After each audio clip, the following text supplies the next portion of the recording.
winter rides are great until one of two things happen. One, your bum goes numb, and two, you get cold.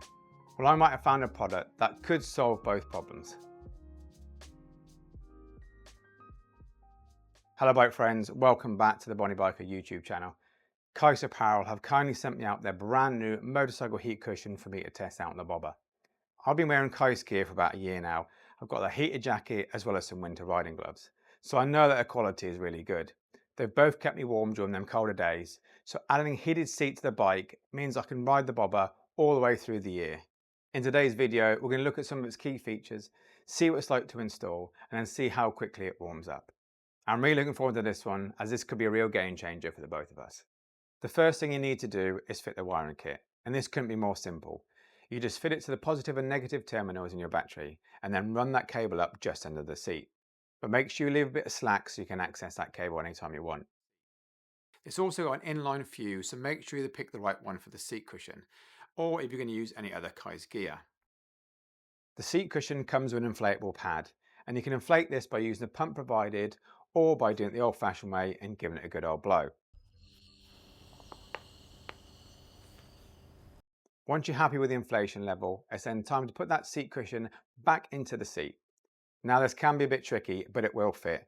And once you've got it in, simply zip the back up and then fit it to your bike using the built-in clips.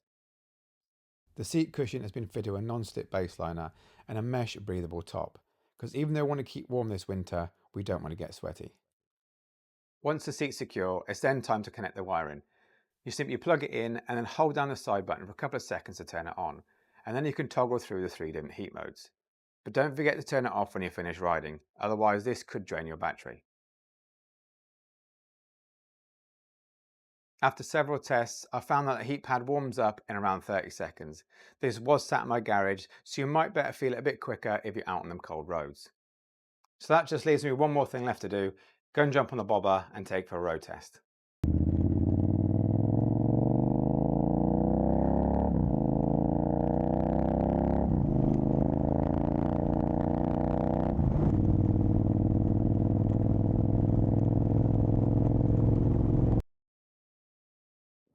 So there we go, that was the motorcycle heat cushion from Keis, fitted to the bobber. Super simple to install, warmed up really quick. In fact, it got a bit too hot for me today, so I had to reduce the heat level. But it was actually really comfortable having that inflatable bladder. If you'd like to check it out for yourself, I'll put a link down in the description. But please note, this will be an affiliate link, so if you do decide to buy through the Keis website, I will get a small kickback, but it won't cost you a penny. I hope you've enjoyed watching this video. If you're new around here, please subscribe. But until the next one, take care of yourself, ride safe, and I'll see you soon.